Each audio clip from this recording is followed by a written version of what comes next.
Welcome to Concrete Block, the podcast where we dive into the latest news and current events shaping our world. I'm your host, Walter, and we're glad you're joining us today. We've got a lot to cover, so let's get straight into it. We're starting with the story that's been making waves in Latin America and beyond.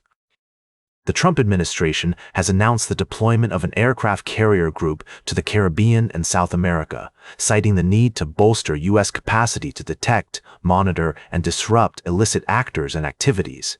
This move is part of an expanding military campaign in the region, which has already seen at least 10 attacks on alleged drug boats in September, resulting in as many as 43 deaths. Now, the administration claims that these strikes are necessary to combat drug trafficking and smuggling into the United States. However, leaders in Latin America are pushing back, accusing the U.S. of violating international law and engaging in extrajudicial killings. Venezuelan President Nicolás Maduro has called the deployment of the aircraft carrier a fabrication of a new war, while Colombian President Gustavo Petro has condemned the attacks as war crimes. It's worth noting that the Trump administration has also imposed sanctions on Petro and his family, alleging that they have allowed drug cartels to flourish. This move has only added fuel to the fire, with Petro firing back on social media and other leaders in the region expressing their opposition to the U.S. military campaign. Mexican President Claudia Sheinbaum has stated that her country does not agree with the U.S. approach, citing international laws governing operations on international waters. Meanwhile, Brazilian President Luiz Inácio Lula da Silva's advisor has warned that a potential direct military intervention in Venezuela could lead to immense resentment and radicalization of politics across the continent.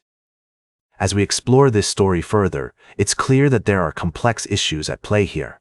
On one hand, the U.S. has a legitimate interest in combating drug trafficking and protecting its citizens. On the other hand, leaders in Latin America are concerned about the potential for U.S. overreach and the impact on regional stability. We'll continue to follow this story and provide updates as more information becomes available. For now, it's clear that the situation is fraught with tension and uncertainty. We'll be right back with more of today's top news on Concrete Block. Welcome back to Concrete Block. We're taking a closer look at a developing story that's making waves in international relations. The United States has imposed sanctions on Colombian President Gustavo Petro, accusing him of allowing the expansion of the drug trade in his country. Now, let's break down what's happening here. The U.S. has been increasing its military presence in the southern Caribbean, targeting vessels suspected of carrying drugs. However, Colombia's President Petro has pushed back against these strikes, calling them murder, and arguing that they're a violation of his country's sovereignty. The situation escalated when President Trump referred to Petro as an illegal drug leader, which led to a strong response from the Colombian president. The U.S. has since imposed sanctions on Petro and his family, which has sparked concerns about the potential impact on the Colombian economy and people. It's worth noting that Secretary of State Marco Rubio has stated that the sanctions are not intended to harm the Colombian people or economy. Instead, the U.S. claims it's targeting Petro specifically for his alleged role in enabling the drug trade. However, some critics argue that this move could have unintended consequences and damage the relationship between the two countries. As we try to make sense of this complex situation, it's essential to consider multiple perspectives. On one hand, the U.S. has a legitimate concern about the flow of drugs into its borders. On the other hand, Colombia has its own sovereignty and the right to govern its territory without external interference. We'll continue to monitor this story and provide updates as more information becomes available. For now, it's clear that the relationship between the U.S. and Colombia is at a crossroads, with significant implications for regional stability and global politics. Stay tuned for our final story of the day, right here on Concrete Block. Welcome back to Concrete Block, folks. We're wrapping up today's episode with a story that's been making waves in the world of entertainment and parenting. You might have heard about Kim Kardashian's recent comments on her daughter North's confidence and individuality. As a parent, it's always fascinating to see how celebrities navigate the challenges of raising their kids in the public eye. So, let's dive into this story. Kim Kardashian has been praised for her approach to parenting, particularly when it comes to encouraging North's unique sense of style and self-expression.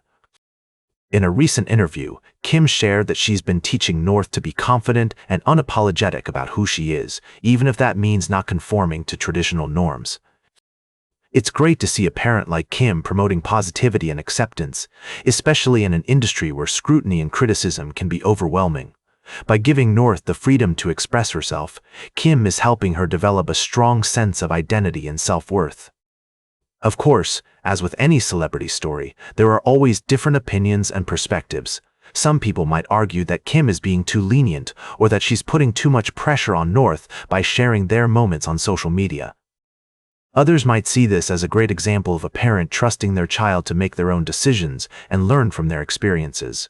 As a neutral podcast, we're not here to take sides or judge Kim's parenting style. Instead, we want to encourage our listeners to think critically about the issues at hand. What do you think about Kim's approach to parenting?